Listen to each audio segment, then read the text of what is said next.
ನಮಸ್ಕಾರ. ಇವತ್ತಿನ ಭಾರತೀಯ ಸಾಕ್ಷ್ಯ ಅಧಿನಿಯಮದ ಇನ್ನೊಂದು ಕಲಮು ಸೆಕ್ಷನ್ 7. ಸೆಕ್ಷನ್ 7 ಕೂಡ ರಿಲೆವೆಂಟ್ ಫ್ಯಾಕ್ಟ್ ಬಗ್ಗೆ ಮಾತಾಡ್ತದೆ. Relevant fact, as I have told you, actually from section 4 to 50 relevant fact ಚಾಪ್ಟರ್ನ ಕೆಳಗಡೆನೆ ಬರ್ತದೆ. ಆದರೆ ಎಲ್ಲ ಸೆಕ್ಷನ್ಗಳನ್ನು ನಾನು ಒಂದೊಂದು ವಿಡಿಯೋ ಆಗಿ ವಿವರವಾಗಿ ನಿಮಗೆ ಯಾಕೆ ಮಾಡ್ತಾ ಇರೋದು ಅಂತಂದರೆ, ಪ್ರತಿಯೊಂದು ಕಲಮಿನ ಹಿಂದೆ ಇರತಕ್ಕಂತಹ ಒಂದು ಥಿಯರಿ ಏನಿದೆ, ಕಾನ್ಸೆಪ್ಟ್ ಏನಿದೆ, ಪರಿಕಲ್ಪನೆ ಏನಿದೆ, ಅದು ನಿಮಗೆ ಮನವರಿಕೆ ಆಗಬೇಕು. ಆವಾಗ ಈ ಎವಿಡೆನ್ಸ್ ಆ್ಯಕ್ಟನ್ನ ಅಭ್ಯಸಿಸುವ ಉದ್ದೇಶ ಸಫಲ ಆಗ್ತದೆ ಅಂಥೇಳಿ. ಈಗಾಗಲೇ ನಾನು ಅಪ್ ಟು ಸೆಕ್ಷನ್ 6 ಮಾಡಿದ್ದೀನಿ. 4, 5 and 6. 4 talks about relevancy of facts, no other facts. 5 talks about res gestae. 6 talks about further evidences like conduct, preparation, and the other very important thing is motive. So ಅದ್ರ ಬಗ್ಗೆ ಮಾತಾಡಿ. ಇವತ್ತು ನಾವು ಯಾವುದೇ ಒಂದು ಪ್ರಕರಣವನ್ನು ತೆಗೆದುಕೊಳ್ಳಬೇಕಾದ್ರೆ ಪೀಠಿಕೆ ಹಾಕ್ತೀವಿ ಅಂತ ಹೇಳ್ಬೋದು. ಅದಕ್ಕೆ ಸಂಬಂಧಪಟ್ಟಂಥದ್ದು ಒಂದು ವಿಷಯವನ್ನು ಪ್ರಸ್ತುತಪಡಿಸಬೇಕಾದ್ರೆ ನಾವೇನು ಮಾಡ್ತೀವಿ, ವಿಷಯವನ್ನು ವಿವರಿಸ್ತೀವಿ, ವಿಷಯವನ್ನು ಪರಿಚಯಿಸ್ತೀವಿ. ಅಂದರೆ ಇಲ್ಲಿ ವಿವಾದಿತ ವಿಷಯವನ್ನಾಗಲಿ ಅಥವಾ ಅದಕ್ಕೆ ಸಮಂಜಸವಾದಂತಹ ತಥ್ಯವನ್ನಾಗಲಿ ಇವೆರಡನ್ನು ವಿವರಿಸುವ ಉದ್ದೇಶಕ್ಕಾಗಿ ತರುವಂತಹ ತಥ್ಯಗಳನ್ನು ಕೂಡ ನಾವೇನು ಮಾಡ್ತೀವಿ, ಸಮಂಜಸ ತಥ್ಯಗಳು, ರಿಲೆವೆಂಟ್ ಫ್ಯಾಕ್ಟ್ಸ್ ಅಂತ ಹೇಳ್ತೀವಿ ಅನ್ನೋದನ್ನು ನಾವು ಗಮನಿಸಬೇಕು. ಇದರಲ್ಲಿ ಅನೇಕ ವಿಷಯಗಳನ್ನು ನಾವು ತರ್ತೀವಿ. Section 7 includes so many things. ಅನೇಕ ವಿಷಯಗಳು ಅದರಲ್ಲಿ ಬರ್ತವೆ. Section 7 included so many things. Facts necessary. Heading ಏನು ಹೇಳುತ್ತೆ ಇದ್ರದ್ದು ಅಂತಂದರೆ, ತಥ್ಯಗಳು, ಅವಶ್ಯವಿರುವಂತಹ ತಥ್ಯಗಳು ಏನು ಅನ್ನೋದನ್ನು ನಾವಿಲ್ಲಿ ನೋಡೋದಾದರೆ, ಫ್ಯಾಕ್ಟ್ಸ್ ನೆಸೆಸರಿ ಏನಕ್ಕೋಸ್ಕರ?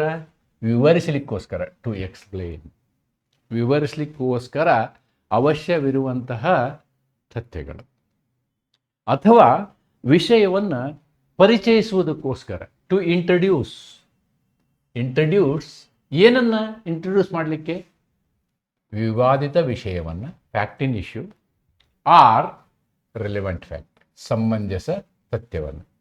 ಇದರಲ್ಲಿ ಯಾವುದಾದರೂ ಒಂದನ್ನು ಅಥವಾ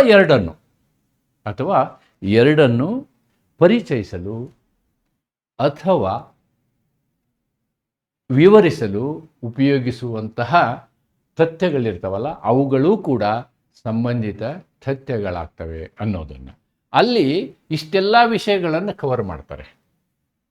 introductory explanatory fact, facts which support or rebut the inference, identity of person, identification of things, the place and time of the happening and relation of the parties. ಇಷ್ಟು ವಿಷಯಗಳನ್ನು ಕವರ್ ಮಾಡ್ತದೆ ಈ section. ಏನು cover ಮಾಡ್ತದೆ? ಒಂದು ಪರಿಚಯಾತ್ಮಕ ಅಥವಾ ವಿವರಣಾತ್ಮಕ ತಥ್ಯಗಳನ್ನು ನಾವು ತರ್ಬೋದು. ಅದನ್ನು ರಿಲಿವೆಂಟ್ ಅಂಥೇಳಿ ಕೋರ್ಟು ತೀರ್ಮಾನ ಮಾಡ್ತದೆ. ಅಥವಾ ಯಾವುದೇ ಒಂದು ವಿವಾದಿತ ವಿಷಯವನ್ನು ಅಥವಾ ಸಂಬಂಧಿತ ವಿಷಯವನ್ನು ಬೆಂಬಲಿಸುವ ಸಂದರ್ಭ, ಅಥವಾ ಅದು ಸುಳ್ಳು ಅಂತ ಹೇಳುವ ಸಂದರ್ಭ, ಅದು ಆ ತಥ್ಯವೇ ಇಲ್ಲ, ಆ ವಿವಾದಿತ ತಥ್ಯವೇ ಇಲ್ಲ, ಸಂಬಂಧಿತ ತಥ್ಯವೇ ಇಲ್ಲ ಅಂಥೇಳಿ ಅದನ್ನು ಖಂಡಿಸುವಂತಹ ತಥ್ಯಗಳನ್ನು ಗುರುತಿಸ್ತದೆ. ಆಮೇಲೆ ವ್ಯಕ್ತಿಗಳನ್ನು ಗುರುತಿಸೋದು. ಯಾವುದೇ ವಿವಾದಕ್ಕೆ ಸಂಬಂಧಿಸಿದ ವಿಕ್ಟಿಮ್ ಇರ್ಬೋದು ಅಥವಾ ಅಕ್ಯೂಸ್ಡ್ ಇರ್ಬೋದು, ಅವರು ಯಾರು ಅನ್ನೋದನ್ನು ಗುರುತಿಸುವಂತಹದ್ದು ಇಲ್ಲಿ ಬರ್ತದೆ. ಬರೇ ವ್ಯಕ್ತಿಗಳನ್ನಷ್ಟೇ ಅಲ್ಲ, ವಸ್ತುಗಳನ್ನು ಗುರುತಿಸುವುದು ಕೂಡ. ಘಟನೆ ನಡೆದಂತಹ ಸಮಯ ಎಷ್ಟು, ಘಟನೆ ನಡೆದ ಸ್ಥಳ ಯಾವುದು, ಇವುಗಳನ್ನು ಕೂಡ ನಾವೇನು ಮಾಡ್ತೀವಿ, ರಿಲೆವೆಂಟ್ ಫ್ಯಾಕ್ಟ್ ಅಂತ ತಗೊಳ್ತೀವಿ. ಮತ್ತು ಈ ಘಟನೆಗೆ ಸಂಬಂಧಿಸಿದ ವ್ಯಕ್ತಿಗಳ, ಪಕ್ಷಗಳ ನಡುವಿನ ಘಟನೆ ಆಗುವುದಕ್ಕಿಂತ ಮೊದಲಿನ ಸಂಬಂಧ ಹೇಗಿತ್ತು ಅಂತಕ್ಕಂಥ ಈ ಎಲ್ಲ ವಿವರಗಳನ್ನು ನಾವು ಸೆಕ್ಷನ್ 7ನಲ್ಲಿ ನೋಡ್ತೀವಿ. Now this is the exact copy of section 7 in BSA Bharatiya ಸಾಕ್ಷ್ಯ ಅಧಿನಿಯಮದಲ್ಲಿ ಕೊಟ್ಟಿರುವಂತಹ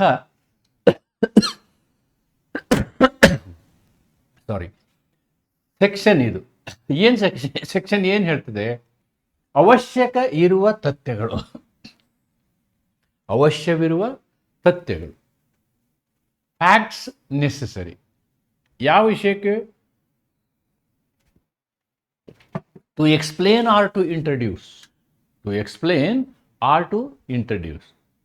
ಯಾವುದೇ ಒಂದು ವಿವಾದಿತ ತಥ್ಯಕ್ಕೆ ಸಂಬಂಧಿಸಿದಂತೆ ಅಥವಾ ಸಮಂಜಸವಾದ ತಥ್ಯಕ್ಕೆ ಸಂಬಂಧಿಸಿದಂತೆ ಅದು ಏನು ಎನ್ನುವುದನ್ನು ವಿವರಿಸಲು, ಅದು ಏನು ಎನ್ನುವುದನ್ನು ಪರಿಚಯಿಸಲು.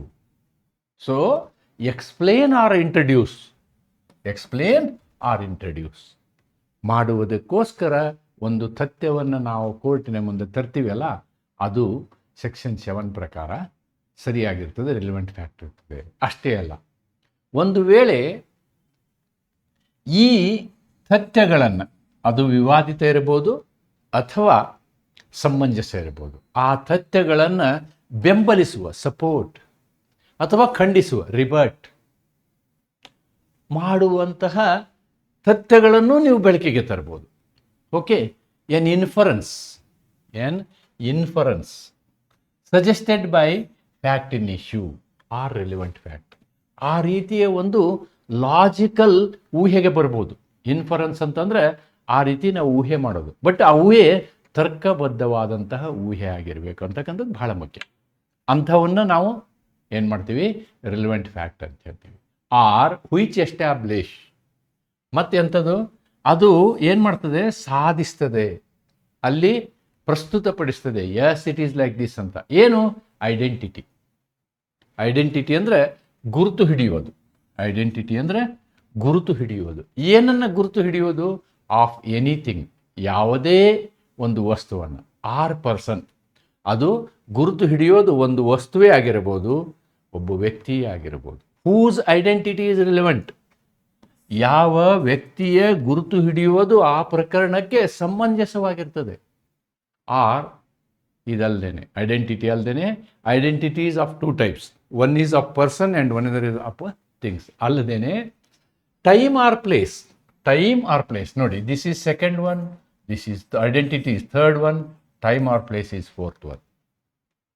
ಟೈಮ್ ಆರ್ ಪ್ಲೇಸ್, ಘಟನೆ ನಡೆದ ಸ್ಥಳ, ಘಟನೆ ನಡೆದ ಸಮಯ, ಇವುಗಳು ಕೂಡ ಬಹಳ ಪ್ರಮುಖ ಪಾತ್ರವನ್ನು ವಹಿಸ್ತವೆ. ಯಾವ ವಿಷಯದ ಬಗ್ಗೆ? It may be about fact in issue or relevant fact happened. R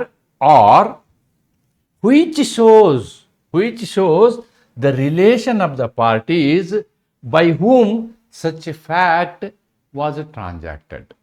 ಆ ವ್ಯಕ್ತಿಗಳು, ವ್ಯವಹಾರ ಏನು ನಡೆಯುತ್ತದೆ, ಆ ವ್ಯವಹಾರಗಳ ವಿಷಯದಲ್ಲಿ ಭಾಗಿಗಳಾದಂತಹ ವ್ಯಕ್ತಿಗಳ ಸಂಬಂಧ ಯಾವ ರೀತಿ ಇತ್ತು ಅನ್ನುವುದನ್ನು.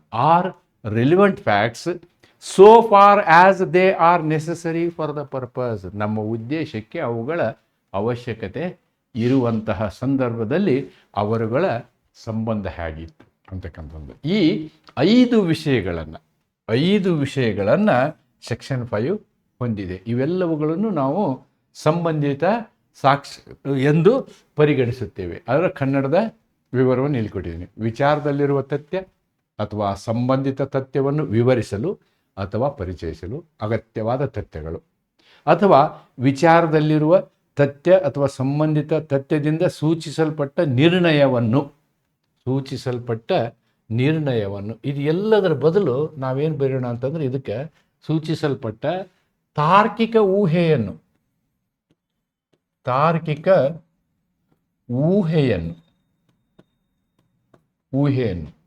ಬೆಂಬಲಿಸುವ ಅಥವಾ ಖಂಡಿಸುವ ಅಂತಹ ಒಂದು ಲಾಜಿಕಲ್ ಇನ್ಫರೆನ್ಸ್ ನಾವು ಮಾಡಬೇಕಾದ್ರೆ ಅದನ್ನು ಸಪೋರ್ಟ್ ಆದರೂ ಮಾಡ್ಬೋದು, ಅದನ್ನು ಸುಳ್ಳು ಅಂತ ಹೇಳ್ಬೋದು ಅಥವಾ ಖಂಡಿಸಬಹುದು. ಅಂತಹ ತಥ್ಯಗಳು ಯಾವುದೇ ವಸ್ತುವಿನ ಗುರುತನ್ನು ಅಥವಾ ಯಾರ ಗುರುತು, ವ್ಯಕ್ತಿಯ ಗುರುತನ್ನು ಸಂಬಂಧಿತವಾಗಿದೆಯೋ ಆ ವ್ಯಕ್ತಿಯ ಗುರುತನ್ನು ಸ್ಥಾಪಿಸುವ ತಥ್ಯಗಳು, ಅಥವಾ ವಿಚಾರದಲ್ಲಿರುವ ತಥ್ಯ ಅಥವಾ ಸಂಬಂಧಿತ ತಥ್ಯ ನಡೆದ ಸಮಯ ಅಥವಾ ಸ್ಥಳವನ್ನು ಹೇಳುವಂತಹ ವಿಷಯ. ಸಮಯ ಅಥವಾ ಸ್ಥಳವನ್ನು ತಿಳಿಸುವಂತಹ ತಥ್ಯ, ಅಥವಾ ಅಂತಹ ತಥ್ಯವನ್ನು ನಡೆಸಿದ ಪಕ್ಷಗಳ ನಡುವಿನ ಸಂಬಂಧವನ್ನು ತೋರಿಸುವ ತಥ್ಯ. ಅವುಗಳ ಉದ್ದೇಶಕ್ಕೆ ಅಗತ್ಯವಾದ ಮಟ್ಟಿಗೆ ಸಂಬಂಧಿಸವಾಗಿರ್ತದೆ. We will take them to the extent they are required. ಎಷ್ಟು ಅದು ನಮ್ಮ ಉದ್ದೇಶಕ್ಕೆ, ಅದು it may be for the relevant fact or it may be for the fact in issue.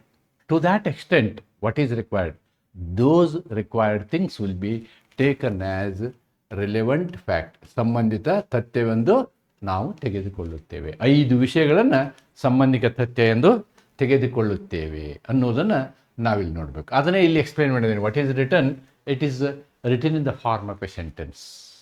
It is written in the ಯಾವ 5 ವಿಷಯಗಳನ್ನು ನಾವು ನೋಡೋದಾದರೆ, introduce or explain, support or rebut, fact which establish identity of any thing or person, facts which fix time or place, facts which show the relation of the parties. ಇವೆಲ್ಲವನ್ನು section 7 ಏನು ಮಾಡ್ತದೆ, ಸಂಬಂಧಿತ ತಥ್ಯ ಅಂಥೇಳಿ ತೆಗೆದುಕೊಳ್ತದೆ. ಅದಕ್ಕೆ ಸಂಬಂಧಪಟ್ಟಂತೆ ಕೆಲವೊಂದು ದೃಷ್ಟಾಂತಗಳನ್ನು ಕೊಡಲಾಗಿದೆ. ದೃಷ್ಟಾಂತಗಳು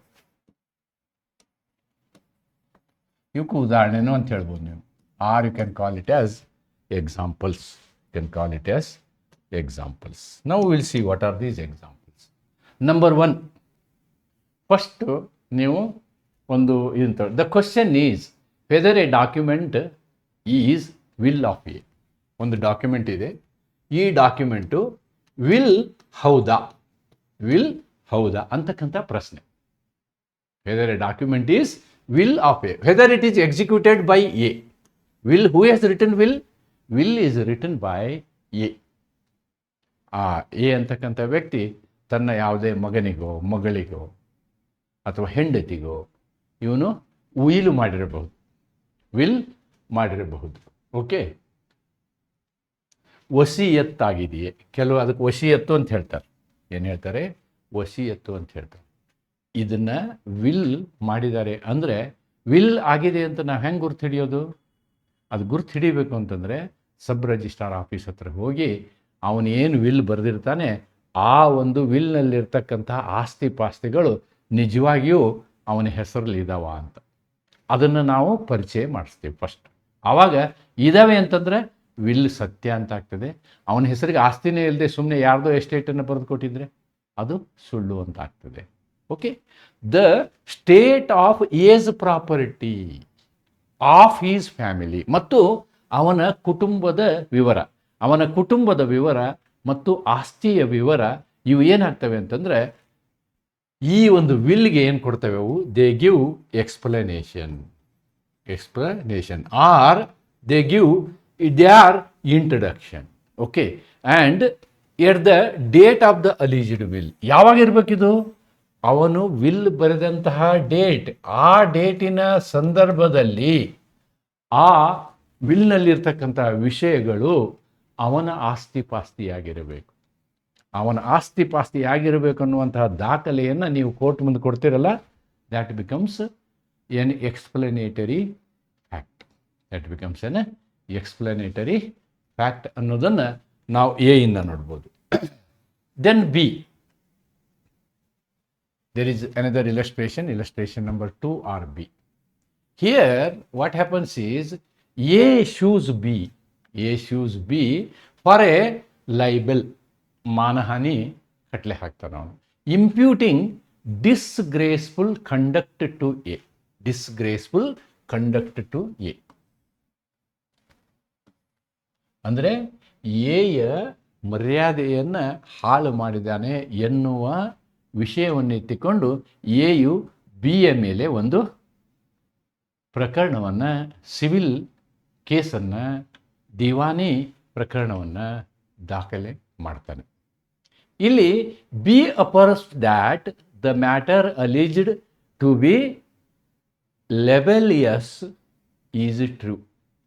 ಬಿ ಏನು ಮಾಡ್ತಾನೆ, ಆ ಲೆಬಲಿಯಸ್ ಇದೆ ಅನ್ನೋದನ್ನು ಏನು ಬಿ ಅಫರ್ಮ್ಸ್, ಅದು ಆ ರೀತಿ ಇದೆ ಅನ್ನೋದನ್ನು ಸತ್ಯ ಅಂತ ಹೇಳ್ತಾನೆ. The position and relation of the parties, ಇಲ್ಲಿ ಏನಾಗ್ತದೆ, ಈ ಲೆವೆಲ್ ಆಗೋದಕ್ಕಿಂತ ಮೊದಲು ಆ ಇಬ್ಬರ ಸ್ಥಾನಮಾನ ಮತ್ತು ಅವರ ಮಧ್ಯದ ಸಂಬಂಧ ಇದೆಯಲ್ಲ ಅದನ್ನು ವಿವರಿಸ್ತೀವಿ ನೋಡಿ. ನಾವು ಅದನ್ನು ವಿವರಿಸೋದು ಆ ಲೈಬಲ್ಗೆ ಇರತಕ್ಕಂಥ ಏನು ಪ್ರಾರಂಭಿಕ ಸಂಗತಿ, ಇಂಟ್ರೊಡಕ್ಷನ್, ಪರಿಚಯ, ಅವರ ಸಂಬಂಧ ಹೇಗಿತ್ತು ಅನ್ನೋದನ್ನು ನಾವಿಲ್ಲೇನು ಮಾಡ್ತೀವಿ, ಪರಿಚಯ ಮಾಡಿಸ್ತೀವಿ. ಎಟ್ the time when the libel was published may be relevant as introductory to the fact in issue. Here what is the fact in issue? Libel is the fact in issue. Whether B has libeled A, ಅಂದರೆ B ಎಯ ಘನತೆಗೆ ಕುಂದು ಬರುವ ರೀತಿಯಲ್ಲಿ ವರ್ತಿಸಿರುವನೇ ಎನ್ನುವುದು. ಅದಕ್ಕೆ ನಾವೇನು ಮಾಡ್ತೀವಿ, ಅದು ಹೌದು ಅಥವಾ ಅಲ್ಲ ಅನ್ನಲಿಕ್ಕೆ ಆ ಲೈಬಲ್ ಆದಂತಹ ಸಂದರ್ಭದ ಹಿಂದಿನ ಅವರಿಬ್ಬರ ನಡತೆಗಳನ್ನು ನಾವು ಕೋರ್ಟಿಗೆ ತಿಳಿಸ್ತೀವಿ. ವಿಲ್ ಇಂಟ್ರಡ್ಯೂಸ್ ದೇರ್ ರಿಲೇಷನ್, ಪರಿಚಯ ಮಾಡ್ತೀವಿ. ಇಬ್ಬರು ಹಿಂಗಿದ್ರು, ಮೊದಲು ಒಬ್ರಿಗೊಬ್ಬರು ಗಳಶ್ಯ ಕಂಠಸ್ಯ ಇದ್ದರು ಅಥವಾ ಇಬ್ಬರು ಜಗಳಾಡ್ಕೊಂಡಿದ್ರು ಅನ್ನೋದನ್ನು, ಅದು ಫ್ಯಾಕ್ಟ್ ಇನ್ ಇಶ್ಯೂಗೆ ಒಂದು ಪರಿಚಯ ಆಗ್ತದೆ. The particulars of the dispute between A and B about a matter unconnected with the alleged libel are irrelevant. ನೋಡಿ, ಅದು ನೀವು ಹೇಳುವಂತಹ ವಿಷಯ ಲೈಬಲ್ಗೂ ಮತ್ತು ಆ ಇಬ್ಬರ ಸಂಬಂಧಕ್ಕೂ ರಿಲೇಷನ್ ಇರಬೇಕು. ಅದು ಬಿಟ್ಟು ಬೇರೆ ಏನೋ ಪರ್ಟಿಕ್ಯುಲರ್ಸ್ ಕೊಡೋಕ್ಕಾಗಲ್ಲ. No other particulars can be given ಅನ್ನೋದನ್ನು ನಾವಿಲ್ಲಿ ಕಾಣ್ತೀವಿ. Though the fact that there was a dispute may be relevant if it affected the relation between A and B. ಇಲ್ಲಿ ಯಾವ ವಿಷಯವನ್ನು ಕೊಡಬೇಕು ನಾವು, ಆ ಎ ಆ್ಯಂಡ್ ಬಿಯ ಸಂಬಂಧವನ್ನು ಹದಗೆಡಿಸಿರುವಂತಹ ಸಂಗತಿಗಳಿದಾವಲ್ಲ, ಆ ತಥ್ಯಗಳನ್ನು ನಾವೇನು ಮಾಡಬೇಕಾಗುತ್ತೆ, ಲೈಬಲಿಗೆ ಸಂಬಂಧಪಟ್ಟಂಗೆ ಕೊಡಬೇಕಾಗತ್ತೆ. ಲೈಬಲಿಗೆ ಸಂಬಂಧಪಟ್ಟಂಗೆ ಕೊಡಬೇಕು. ಇಲ್ಲ ಬೇರೆ ತಥ್ಯಗಳನ್ನ ನೀವು ಕೊಟ್ಟರೆ ಅದಕ್ಕೂ ಸಂಬಂಧ ಕಲ್ಪಿಸಲಿಕ್ಕೆ ಆಗೋದಿಲ್ಲ. They become irrelevant. And the third example is about crime, ಅಪರಾಧದ ವಿಷಯದಲ್ಲಿ. ಇಲ್ಲಿ ಏನಾಗಿದೆ ಅಂತಂದರೆ, ಎ ಒಂದು ಅಪರಾಧವನ್ನು ಮಾಡಿದ್ದಾನೆ. ಅಪರಾಧ ಯಾವ್ದು ಮಾಡಿದ್ದಾನೆ ಅನ್ನೋದನ್ನು ಇಲ್ಲಿ ವಿವರಿಸಿಲ್ಲ. Let us not focus on that. The fact that soon after the commission of the crime, ಆ ಅಪರಾಧ ಸಂಭವಿಸಿದ ತಕ್ಷಣದಲ್ಲಿ ಎ ಎಬ್ಸ್ಕಾಂಡೆಡ್, ಎ ಏನು ಮಾಡ್ತಾನೆ, ಅಲ್ಲಿಂದ ಮಾಯ ಆಗ್ತಾನೆ, ಅಲ್ಲಿಂದ ತಪ್ಪಿಸಿಕೊಂಡು ಹೋಗ್ತಾನೆ, ಅಲ್ಲಿಂದ ಪರಾರಿ ಆಗ್ತಾನೆ. ಅಲ್ಲಿಂದ ಏನಾಗ್ತಾನೆ, ಅವನು ಪರಾರಿ ಆಗ್ತಾನೆ. ಸಾಮಾನ್ಯವಾಗಿ ನಾವು ಸೆಕ್ಷನ್ 6 ಇದಕ್ಕೆ ಕಂಡಕ್ಟ್ ಆಫ್ಟರ್ ಇನ್ಸಿಡೆಂಟ್ ಅಂತೀವಿ. ಸೆಕ್ಷನ್ 6 ಏನು ಹೇಳ್ತೀವಿ ನಾವು, ಕಲಂ 6 ನಡತೆ, ಘಟನೆ ನಡೆದ ನಂತರದ ನಡತೆ. ಅವನು ಓಡಿ ಹೋಗಿದ್ದಾನಂದರೆ what is the general feeling? General feeling is he has done the offense. Suspect ಆಗ್ತಾನೆ ಅವನು. he will become a suspect. ಅಪರಾಧವನ್ನು ಅವನೇ ಮಾಡಿರಬಹುದು ಅಂಥೇಳಿ ನಾವೇನು ಮಾಡ್ಬೋದು, ಸೆಕ್ಷನ್ 6 ಪ್ರಕಾರ ರಿಲೆವೆಂಟ್ ಫ್ಯಾಕ್ಟ್ ಅಂತ ತಗೋಬೋದು. ಸೆಕ್ಷನ್ 6 ಪ್ರಕಾರ ರಿಲೆವೆಂಟ್ ಫ್ಯಾಕ್ಟ್ ಅಂತ ತಗೋಬೋದು. ಆದರೆ ಕೋಇನ್ಸಿಡೆನ್ಸ್ ಅಂತಾರೆ ನೋಡಿ, ಕಾಗಿ ಕೂರೋದಕ್ಕೂ ಟೊಂಗೆ ಮುರಿಯೋದಕ್ಕೂ ಅಂತ ಹೇಳ್ತಾರೆ ಗಾದೆ ಇದೆ. ಹಾಗೆ ಆ ಅಪರಾಧ ನಡೆದಿದ್ದಕ್ಕೂ ಇವನಿಗೂ ಸಂಬಂಧ ಇರಲ್ಲ. ಇವನಿಗೇನೋ A had sudden and urgent business at a place for which he went. ಅವನೇನು ಮಾಡ್ತಾನೆ, ಈ ಅಪರಾಧ ನಡೆಯೋದ್ರ ಬಗ್ಗೆ ಅವನಿಗೇನೂ ಪರಿಕಲ್ಪನೆ ಇರೋದಿಲ್ಲ. ತಂದೇನೋ ಅರ್ಜೆಂಟ್ ಕೆಲಸ ಬರುತ್ತೆ ಅಂಥೇಳಿ ಚೆಕ್ ಅಂಥೇಳಿ ಅವನು ಅಪರಾಧ ನಡೆಯುವ ಸಂದರ್ಭದಲ್ಲಿ ಅಥವಾ ನಡೆದ ಕೂಡಲೇ ಅವನು ಊರಿನಿಂದ ಜಾಗ ಖಾಲಿ ಮಾಡ್ತಾನೆ. ಅವನಿಗೆ ಬೇರೆ ಯಾವುದೋ ಒಂದು ವ್ಯವಹಾರದ ಅರ್ಜೆಂಟ್ ಕೆಲಸ ಇರ್ತದೆ. ಆವಾಗ ಅವನನ್ನು ನೀವು ಸಂಶಯದಿಂದ ನೋಡಿದಾಗ ಅವನು ಕೋರ್ಟ್ ಮುಂದೆ ಬಂದು ಏನು ಮಾಡ್ತಾನೆ, he will explain. ಅವನು ವಿವರಿಸ್ತಾನೆ. he will explain. ಏನಂತ ವಿವರಿಸ್ತಾನೆ ನೋಡಿ, ಸ್ವಾಮಿ ನಾನು ಘಟನೆಗೂ ನನಗೂ ಸಂಬಂಧ ಇಲ್ಲ. ರಿಬಟಲ್ ಅಂತಾರೆ ಅದಕ್ಕೆ. This is a statement of rebuttal. Rebuttal ನಿರಾಕರಿಸುವುದು, ಖಂಡಿಸುವುದು. ನಿರಾಕರಿಸುವುದು ಅಂತ ಕರೆಕ್ಟ್ ಶಬ್ದ. ಆ ಒಂದು ಸಂದರ್ಭದಲ್ಲಿ ನನಗೆ ನನ್ನದೇ ಆದಂತಹ ತುಂಬ ಅರ್ಜೆಂಟ್ ಕೆಲಸ ಇತ್ತು, ಕೆಲಸದ ನಿಮಿತ್ತ ನಾನು ಊರು ಬಿಟ್ಟು ಹೋಗಿದ್ದೆ ಹೊರತು ನನಗೂ ಈ ಘಟನೆಗೂ ಸಂಬಂಧ ಇಲ್ಲ ಅಂತಕ್ಕಂಥ ವಿವರಣೆಯನ್ನು ಕೊಡ್ತಾನೆ. ಇದು ಕೂಡ ರಿಲೆವೆಂಟ್ ಫ್ಯಾಕ್ಟ್ ಆಗ್ತದೆ. ಅವಾಗೇನು, he has to prove his presence at that place. ಅದು ಇಂಪಾರ್ಟೆಂಟ್ ಅಷ್ಟೇ. Fact that he has left home suddenly. The details of the business on which he left. ಆ ಬಿಸ್ನೆಸ್ ಯಾವ ಬಿಸ್ನೆಸ್ಗೆ ಹೋಗಿದ್ದೆ ಅದ್ರ ವಿವರಣೆ ಬೇಕಿಲ್ಲ, ಹೋಗಿದ್ದ ಅನ್ನೋದು ಬೇಕಷ್ಟೇ. Okay, except in so far as they are necessary to show that the business was sudden and urgent. ಅದು ಸಡನ್ನು ಮತ್ತು ಅರ್ಜೆಂಟ್ ಬಿಸ್ನೆಸ್ ಅನ್ನೋದನ್ನು ತೋರಿಸಿದ್ರೆ ಸಾಕು. ಬಿಸ್ನೆಸ್ಸಿನ ಎಲ್ಲ ವಿವರನೂ ಕೊಡಬೇಕಾಗಿಲ್ಲ, ಎಲ್ಲ ವಿವರನೂ ಕೊಡಬೇಕಾಗಲ್ಲ. This is best example for rebuttal, explanation of rebuttal. Support or rebut ಅಂತ ಹೇಳ್ತಾರೆ. ಇದು ದಿಸ್ ಈಸ್ ಈ ರೀತಿ ಇದ್ದರೆ it is for support, it is for support. ಈ ರೀತಿ ಇದ್ದರೆ ಇಟ್ ಈಸ್ ಫಾರ್ ರಿಬಟಲ್ ಅನ್ನೋದನ್ನು ನೀವು ಅರ್ಥ ಮಾಡ್ಬೇಕು. ಎರಡರ ಉದಾಹರಣೆನೂ ಈ ಸೀನಲ್ಲಿ ಇದೆ ಅಂತಕ್ಕಂಥದ್ದನ್ನು ನಾವಿಲ್ಲಿ ನೋಡ್ಬೋದು. ದೆನ್ ಡಿ, ಇಲಸ್ಟ್ರೇಷನ್ ಡಿ ಏನು ಹೇಳುತ್ತೆ? A sues b for inducing c to break a contract of service made by him with A. Here, A and C are having a contract of service,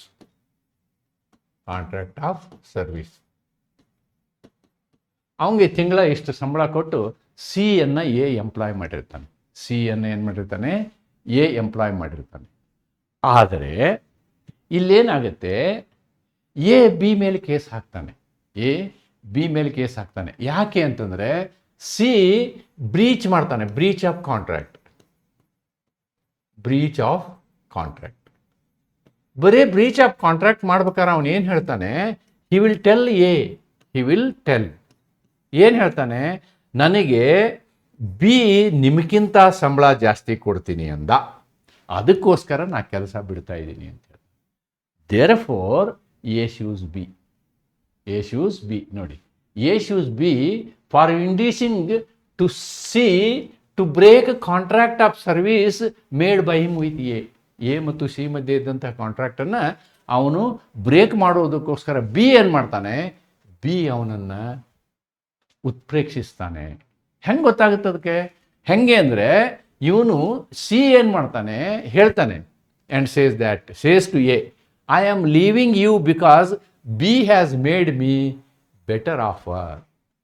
ನೀವು ನನಗೆ 20,000 ಕೊಡ್ತಿದ್ರಿ, B ನಮ್ಗೆ ಏನು ಕೊಡ್ತೀನಿ ಅಂತ ಒಪ್ಕೊಂಡಿದ್ದಾನೆ, 30,000 ಕೊಡ್ತೀನಿ ಅಂತ ಒಪ್ಕೊಂಡಿದ್ದಾನೆ ತಿಂಗಳಿಗೆ. ಆದ್ದರಿಂದ ನಾನು ಅಲ್ಲಿ ಹೋಗ್ತಾ ಇದ್ದೀನಿ.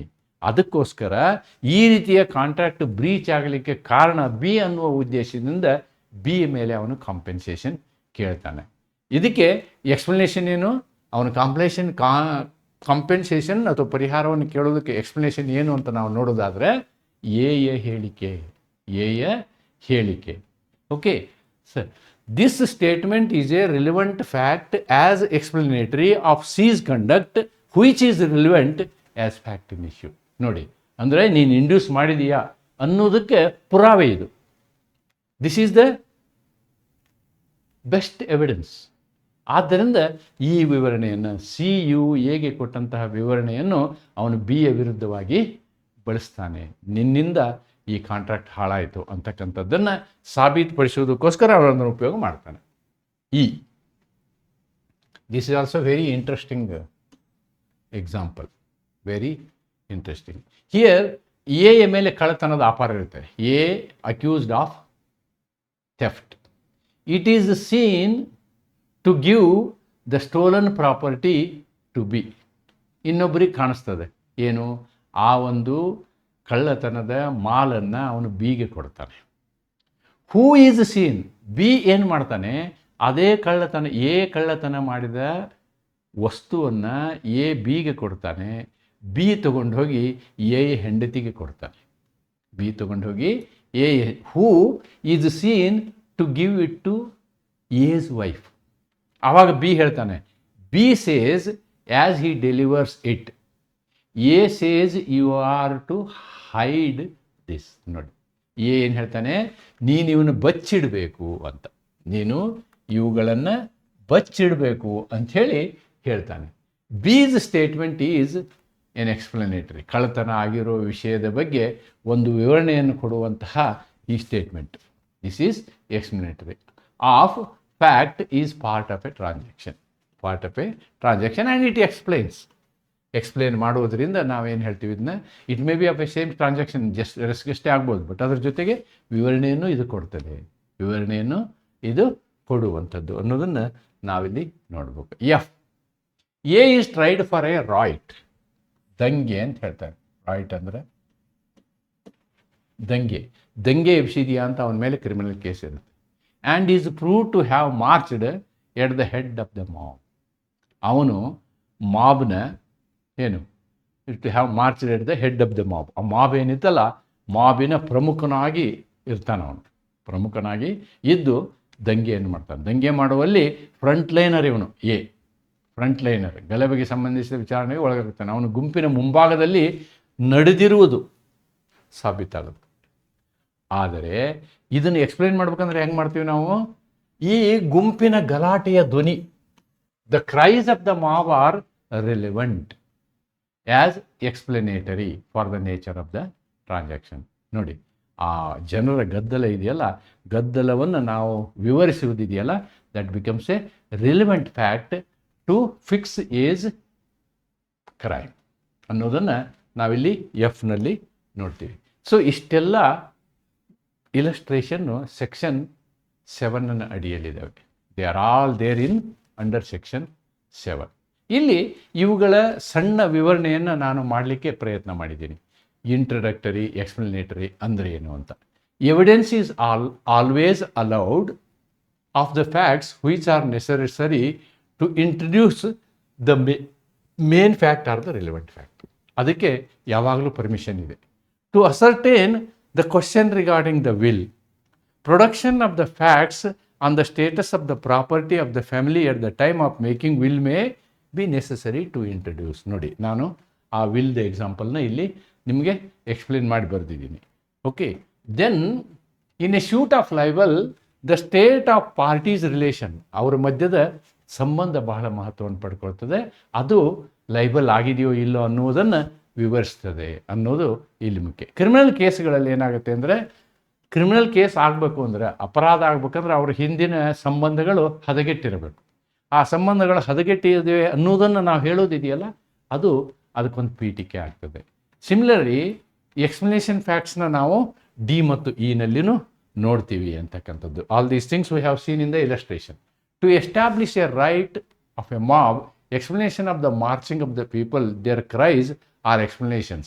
Okay, that needed. ಇದನ್ನು ಎಕ್ಸ್ಪ್ಲೇನ್ ಮಾಡಿದ್ನಿ. In case of a theft, giving up the stolen property to his wife and instructing her to hide or explanations ಅನ್ನೋದನ್ನು ನಾವಿಲ್ಲಿ ನೋಡ್ಬೋದು. ಇಲ್ಲಿ ಒಂದು ಪ್ರಕರಣ ಬರ್ತದೆ. ಈ ಪ್ರಕರಣ ಬಹಳಷ್ಟು ಇಂಪಾರ್ಟೆಂಟ್ ಪ್ರಕರಣ ಇದು.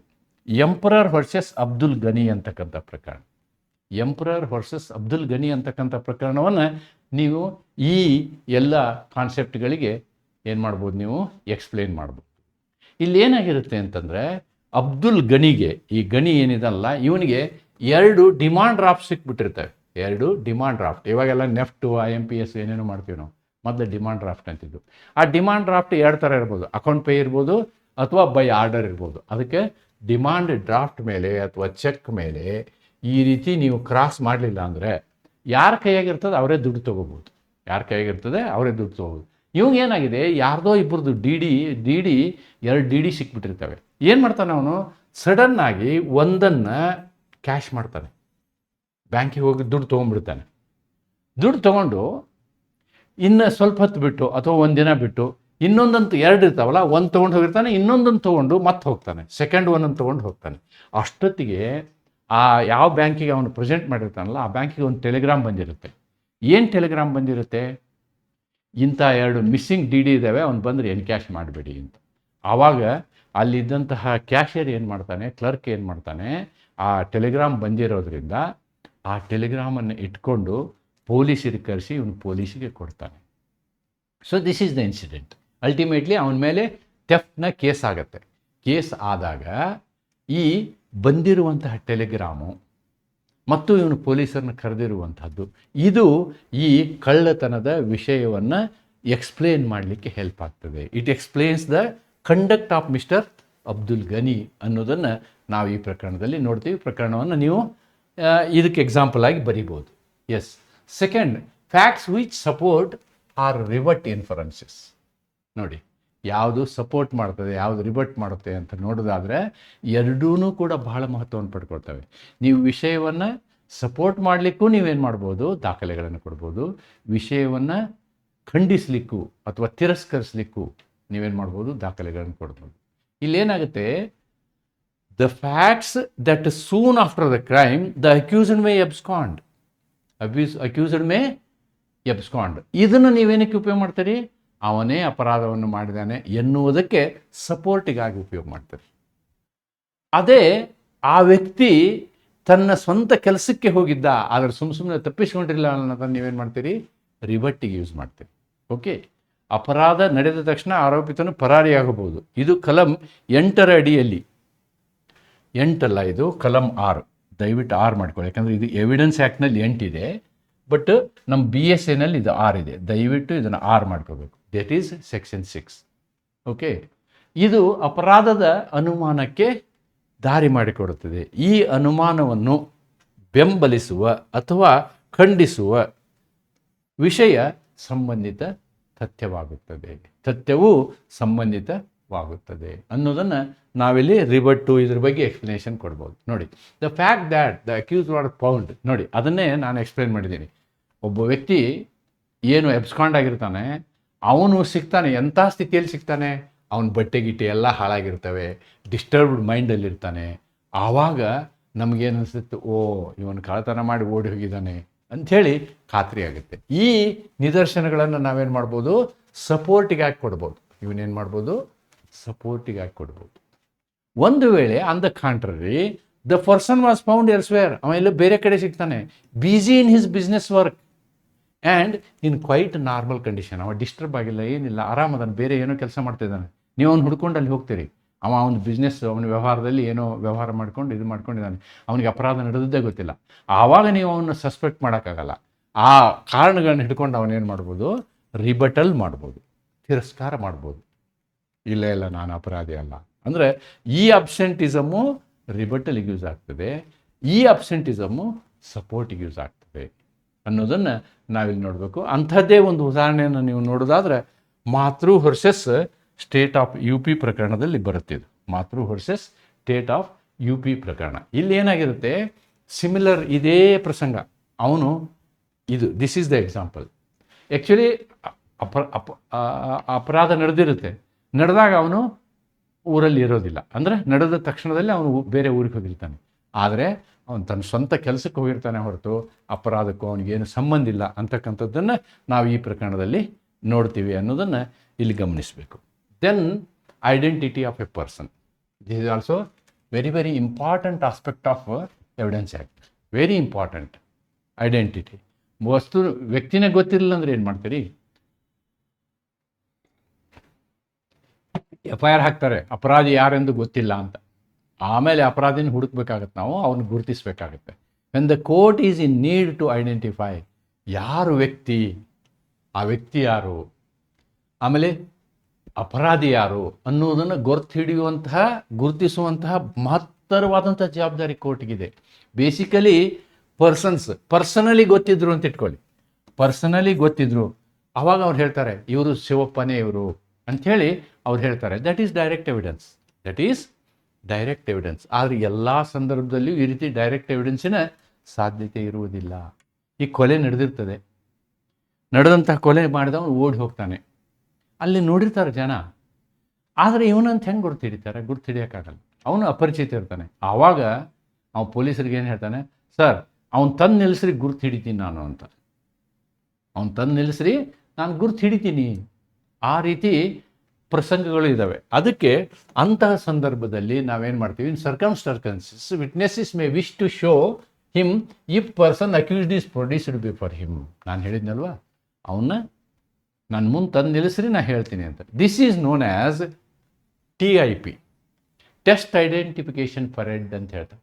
ಟೆಸ್ಟ್ ಐಡೆಂಟಿಫಿಕೇಷನ್ ಪರೇಡ್ ಅಂದರೆ ಎಲ್ಲ ಜನರನ್ನು ಸಾಲು ಹಿಡಿದು ನಿಲ್ಲಿಸ್ತಾರೆ, ನೀನು ಒಂದು ಕಡೆಯಿಂದ ನೋಡ್ಕೊಂಡು ಹೌದಾ ಹೌದಾ ಹೌದಾ, ಪಿಕ್ಚರಲ್ಲಿ ನೋಡ್ತೀವಿ ನೋಡಿ ನಾವು.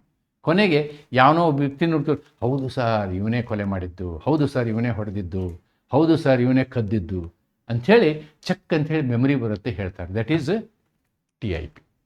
But this is substantive evidence. ಈ ಡೈರೆಕ್ಟ್ ಎವಿಡೆನ್ಸ್ ಇದೆಯಲ್ಲ, this is substantive evidence. Substantive evidence ಇದು. ಆದರೆ ಈ TIPಯಿಂದ ನಾವೇನು ಎವಿಡೆನ್ಸ್ ತೊಗೊತೀವಲ್ಲ, ಅದು ಸಬ್ಸ್ಟ್ಯಾಂಟಿವ್ ಎವಿಡೆನ್ಸ್ ಅಲ್ಲ, ಮೂಲ ಸಾಕ್ಷ್ಯ ಅಂತ ಅದನ್ನು ತೆಗೆದುಕೊಳ್ಳೋಕ್ಕಾಗೋದಿಲ್ಲ. ಅದಕ್ಕೆ ಸಪೋರ್ಟ್ ಮಾಡ್ಲಿಕ್ಕೆ ಮತ್ತೇನಾರು ಇರ್ಬೋದು. This cannot be substantive evidence. ಅದು ಒಂದನ್ನೇ ತೊಗೊಳಕ್ಕಾಗಲ್ಲ, ಯಾಕಂದ್ರೆ ಅವನು ಸುಳ್ಳು ಹೇಳಿರ್ಬೋದು. ಅದಕ್ಕೆ ಹೊಂದಿಕೊಳ್ಳುವಂತಹ ಕೊರಾಬರೇಟಿವ್ ಎವಿಡೆನ್ಸ್ ಮತ್ತೆ ಬೇಕಾಗ್ತದೆ. Okay, it is to be corroborated by other evidence. ಬೇರೆ ತಥ್ಯಗಳಿಂದ ನಾವು ಅದನ್ನು ಪ್ರೂವ್ ಮಾಡಬೇಕಾಗ್ತದೆ. ಇದರ ಈ ಐಡೆಂಟಿಫಿಕೇಷನ್ ಬಗ್ಗೆ ಹೇಗಿರಬೇಕು ಅನ್ನೋದನ್ನು ಈ ಪ್ರಕರಣದಲ್ಲಿ, ರಾಜೇಶ್ವರ ಸ್ಟೇಟ್ ಆಫ್ ಹರಿಯಾಣ ಪ್ರಕರಣದಲ್ಲಿ ಅನೇಕ ಎಕ್ಸಾಂಪಲ್ನ ಕೊಟ್ಟಿದ್ದಾರೆ, ಪ್ರೊಸೀಜರ್ ಕೊಟ್ಟಿದ್ದಾರೆ, ವಿವರವಾದ ಪದ್ಧತಿ ಯಾವ ರೀತಿ ಮಾಡಬೇಕು ಅನ್ನೋದನ್ನು ಈ ಕೇಸಲ್ಲಿ ಕೊಟ್ಟಿದ್ದಾರೆ ಅನ್ನೋದನ್ನು ಇಲ್ಲಿ ನಾವು ಗಮನಿಸಬೇಕು. Then what we can see is here test identification parade is only corroborative in nature, it is not substantive evidence. ಆದರೆ ಡಾಕ್ ಎವಿಡೆನ್ಸ್ ಇದೆಯಲ್ಲ, dock identification is a direct evidence. Dock identification, what is dock identification? ಕೋರ್ಟಿನ ಕಟಕಟೆಯಲ್ಲಿ ನಿಂತ್ಕೊಂಡಿರ್ತಾನೆ ವ್ಯಕ್ತಿ, ಆವಾಗ ವಿಟ್ನೆಸ್ಗಳು ಬಂದು ತೋರಿಸ್ತಾರೆ, ಇವನೇನಪ್ಪ ಅವತ್ತು ಗಲಾಟೆ ಮಾಡಿದವನು ಅಂತ ಕೇಳಿದಾಗ ಅವನು ಸಾಕ್ಷಿ ಏನು ಮಾಡ್ತಾನೆ, ಹೌದು ಸ್ವಾಮಿ ಇವನೇ ನಾನು ನೋಡಿದ್ದೆ. That is called dock evidence. That is called dock. This becomes actual evidence. Dark identification refers to the witness identifying the accused while they are standing at the dock. ಏನಿದು ಡಾಕು? ಪಾರ್ಟಿಷನ್ಡ್ ಏರಿಯಾ ಫಾರ್ ದ ಡಿಪೆಂಡೆಂಟ್. ನೋಡಿ, ಅಪರಾಧಿಯನ್ನು ಅಥವಾ ಡಿಪೆಂಡೆಂಟನ್ನು ಒಂದು ಕಡೆ ನಿಲ್ಲಿಸ್ತಾರೆ ಕಟಕಟೆಯಲ್ಲಿ. ಕಟಕಟೆ, dock ಅಂದರೆ ಕಟಕಟೆ. ಕಟಕಟೆ ಎಲ್ಲಿಯ ಕಟಕಟೆ? ನ್ಯಾಯಾಲಯದಲ್ಲಿರುವಂತಹ ಕಟಕಟೆ. ಎಲ್ಲಿ ನಿಂತ ವ್ಯಕ್ತಿಯನ್ನು ಗುರುತಿಸುವುದಿದೆಯಲ್ಲ, that is a direct evidence. ಅದು ಲೊಕೇಶನ್ನು ಅದು ಇದೆಲ್ಲ ಬರೆದಿದ್ವಿ, all these things are here. But what is important, in dock identification ಬರೆದ್ರೆ ಸಾಕು. ಓಕೆ, ಆ ಡಾಕ್ ಐಡೆಂಟಿಫಿಕೇಶನ್ ಅಂದರೆ ಇದು ನಿಮ್ಗೆ ಗೊತ್ತಿರಲಿ ಅನ್ನೋದಕ್ಕೆ I have given this explanation. Identification of things, ಹೆಂಗೆ ಐಡೆಂಟಿಫಿಕೇಶನ್ ಆಫ್ ಪರ್ಸನ್ಸ್ ಮಾಡ್ತೀವೋ ಐಡೆಂಟಿಫಿಕೇಶನ್ ಆಫ್ ಥಿಂಗ್ಸು ಮಾಡ್ಬೇಕು. This is very thing. ಕಳ್ಳತನದ ಪ್ರಾಪರ್ಟಿ, ಆಮೇಲೆ ಯಾರು ಓನರ್ ಇರ್ತಾರೆ ಅವ್ನು ಕರೆಸ್ತಾರೆ, ಇದೇ ನಮ್ಮ ನಿನ್ನ ಚಿನ್ನದ ಸರ ಅಂತ ಕೇಳ್ತಾರೆ. ಆವಾಗ ಅವ್ರದ್ದೇ ಆಗಿದ್ದರೆ ಅವ್ರು ಹ್ಞೂ ಅಂತಾರೆ, ಇಲ್ಲ ಅಂದರೆ ಇಲ್ಲ ಅಂತಾರೆ. So that is a very simple concept. This identification or their rebuttal. ನೀವು ಇದು ಹೌದು ನಂದು ಹೌದು ಅಂತ ಹೇಳ್ಬೋದು, ನಂದು ಅಲ್ಲ ಅಂತ ಹೇಳ್ಬೋದು. It's a simple thing, identification of things. Okay, so time and place, these are also very important to correlate the act happened or the incident happened or the offense happened. ಯಾವುದೇ ಒಂದು ಅಪರಾಧ ನಡೆದಿರುವುದಿದೆಯಲ್ಲ, ಅದು ಸಮಯ ಮತ್ತು ಸ್ಥಳ ಇವೆರಡುಗಳು ಬಹಳ ಮಹತ್ವವನ್ನು ಪಡ್ಕೊಳ್ತವೆ. ಯಾಕಂದರೆ ಒಂದಕ್ಕೊಂದು ನಾವು ಲಿಂಕ್ ಮಾಡಬೇಕಾಗುತ್ತೆ. ಕೊಲೆ ಚಿಕ್ಕಮಗಳೂರಲ್ಲಿ ಆಗಿದ್ದರೆ ನೀವು ಸ್ಥಳ ಬೇರೆ ಹೇಳೋಕ್ಕಾಗಲ್ಲ, ಚಿಕ್ಕಮಗಳೂರು ಅಂತಲೇ ಹೇಳಬೇಕು. ಆಮೇಲೆ ಸಮಯನೇ ಹೇಳಬೇಕು. ಇವೆಲ್ಲವನ್ನು ನಾವು ಬೇರೆ ಬೇರೆ ರೀತಿಯಿಂದ ಕಂಡುಹಿಡ್ತೀವಿ. To establish this aspects, may be you see lab report, medical ರಿಪೋರ್ಟ್ನಿಂದ ಗೊತ್ತಾಗುತ್ತೆ ನಮಗೆ ಎಷ್ಟು ದಿನದ ಹಿಂದೆ ಈ ಘಟನೆ ನಡೆದಿದೆ ಅಂತಕ್ಕಂಥದ್ದನ್ನು ಅಸೆಸ್ ಮಾಡ್ತಾರೆ ಅವರು. ಆಮೇಲೆ ಲ್ಯಾಬ್ ರಿಪೋರ್ಟಲ್ಲಿ ಎಷ್ಟು ಸಮಯದಿಂದ, ಓಕೆ.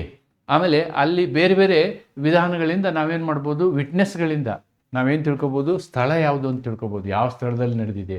ಈಗ 2 ಜನ ಇರ್ತಾರೆ, ವಿಟ್ನೆಸ್ ಕೊಡ್ತಾರೆ. ಒಬ್ಬ ಚಿಕ್ಕಮೂರನೇ ಯಾವುದೋ ಒಂದು ಸ್ಟ್ರೀಟ್ ನಂಬರ್ 1ನಲ್ಲಿ ಆಗಿದೆ ಅಂತಾನೆ, ಇನ್ನೊಬ್ಬ ಸ್ಟ್ರೀಟ್ ನಂಬರ್ 2ನಲ್ಲಿ ಆಗಿದೆ. There is a conflict. ಇವುಗಳು ಕೂಡ ಮಹತ್ವವನ್ನು ಪಡ್ಕೊಳ್ತವೆ. ಆದ್ದರಿಂದ ಟೈಮನ್ನು ಮತ್ತು ಜಾಗವನ್ನು ಫಿಕ್ಸ್ ಮಾಡುವಂತಹ ವಿಟ್ನೆಸ್ ಇದೆಯಲ್ಲ, ಅವು ಕೊರಾಬರೇಟ್ ಮಾಡಲಿಕ್ಕೆ ತುಂಬ ಅನುಕೂಲ ಮಾಡಿಕೊಡ್ತವೆ. ಒಂದಕ್ಕೊಂದು ಚೇನ್ ಆಫ್ ಇವೆಂಟ್ಸ್ನ ಕನೆಕ್ಟ್ ಮಾಡಲಿಕ್ಕೆ ಅದು ಕೊರಾಬರೇಷನ್ ಅಂತಾರೆ. ಅದಕ್ಕೆ ಬಹಳ ಹೆಲ್ಪ್ ಮಾಡೋದು ಟೈಮ್, ಬಹಳ ಹೆಲ್ಪ್ ಮಾಡೋದು ಡೇಟ್. ನಾವು FIR ಒಂದು ಡೇಟ್ ಬರೆದಿರ್ತೀವಿ, ಮರ್ಡರ್ ಆಗಿದ್ದೆ ಇನ್ನೊಂದು ಡೇಟ್ ಇರುತ್ತೆ, ಕೇಸೇ ಬಿದ್ದು ಹೋಗಿಬಿಡುತ್ತೆ. ಅಷ್ಟೇ ಅಲ್ಲ, ಎಷ್ಟೋ ಸಲ ಉದ್ದೇಶಪೂರ್ವಕವಾಗಿ ಅಂಥ ಮಿಸ್ಟೇಕನ್ನು ಮಾಡುವ ಸಾಧ್ಯತೆ ಇರ್ತದೆ. ಉದ್ದೇಶಪೂರ್ವಕವಾಗಿ that should not be done ಅಂತ ಹೇಳ್ಬೋದು ನಾವು ಅಷ್ಟೇ. ರಿಲೇಷನ್ ಆಫ್ ಪಾರ್ಟೀಸ್, ಇದು ಬಹಳ ಇಂಪಾರ್ಟೆಂಟ್. ಯಾವುದೋ ಒಂದು ಘಟನೆ ನಡಿಬೇಕಾದ್ರೆ ಆ ವ್ಯಕ್ತಿಗಳ ಮಧ್ಯೆ ಅವತ್ತಿನ ದಿನದಲ್ಲಿ ಇರುವಂತಹ ಸಂಬಂಧಗಳು, ಪ್ರೀ ಎಕ್ಸಿಸ್ಟಿಂಗ್, ಮೊದಲೇ ಇದ್ದಂತಹ ಸಂಬಂಧಗಳು ಬಹಳ ಮಹತ್ವವನ್ನು ಪಡ್ಕೊಳ್ತವೆ. ಸ್ಟ್ರೇನ್ಡ್ ರಿಲೇಷನ್ ಇದ್ದರೆ ಏನಾಗುತ್ತೆ, ಗಲಾಟೆಗಳಾಗೋ ಕ್ರೈಮ್ ಆಗೋ ಸಾಧ್ಯತೆ ಜಾಸ್ತಿ ಇರ್ತದೆ ಅಂತಕ್ಕಂಥದ್ದು. ಇಲ್ಲ ಅಂದ್ರೆ ಆಗೋದಿಲ್ಲ ಅಂತಲ್ಲ, but they are also very important. Relations which create undue influence, ಕೆಲವೊಮ್ಮೆ ಏನಾಗ್ತವೆ, ಈ ರಿಲೇಷನ್ಗಳು ಹೆಂಗಿರ್ತವೆ ಅಂತಂದರೆ ಹೆದರ್ಸ್ಲಿಕ್ಕೆ ಕಾರಣ ಆಗ್ತವೆ. ಅದು ಕೂಡ ಬಹಳ ಮಹತ್ವವನ್ನು ಪಡ್ಕೊಳ್ತದೆ. ಸಾಕ್ಷಿ ಹೇಳಬೇಡ, ಅಥವಾ ಸುಳ್ಳು ಸಾಕ್ಷಿ ಹೇಳು, all these things are undue influences. ಅವು ಕೂಡ ಅವು ಸಂಬಂಧಗಳು ಬಹಳ ಮಹತ್ವವನ್ನು ಪಡ್ಕೊಳ್ತವೆ. ಹಾಗಾಗಿ ಈ ಎಲ್ಲ ವಿಷಯಗಳು ಕೂಡ ಏನಾಗ್ತವೆ, ಇವು ರಿಲಿವೆಂಟ್ ಫ್ಯಾಕ್ಟಲ್ಲಿ ಬರ್ತವೆ ಅಂತ ಹೇಳ್ಬೋದು. Okay, section 7 place a important role, place a crucial role in widening the scope of relevancy. ನೋಡಿ, ಈ ರಿಲಿವೆನ್ಸಿ ಅಂತ ಏನು ಹೇಳ್ತೀವಿ ನಾವು, ಸಂಬಂಧಿತ ತಥ್ಯಗಳು ಅಂತ ಹೇಳ್ತೀವಿ, ಇದರ ವ್ಯಾಪ್ತಿಯನ್ನು ಹೆಚ್ಚಿಸುವಲ್ಲಿ ನಮಗೆ ಏನಾಗಿದೆ, ಸೆಕ್ಷನ್ 7 ಹೆಲ್ಪ್ ಮಾಡುತ್ತೆ. ಅನೇಕ ವಿಷಯಗಳನ್ನ, 5 ವಿಷಯಗಳನ್ನು ತೆಗೆದುಕೊಂಡಿದ್ದೀವಿ, 5 ವಿಷಯಗಳನ್ನ. ಅವು ಯಾವ ಡೈರೆಕ್ಟ್ಲಿ ಇರಲಿಕ್ಕಿಲ್ಲ. Okay, admitting facts which are not directly issue, ಅವೇ ಇಶ್ಯೂ ಅಲ್ಲ, or they are not relevant issue, ಆದರೂ ಕೂಡ ಅವುಗಳನ್ನು ನಾವು ತೆಗೆದುಕೊಳ್ತೀವಿ.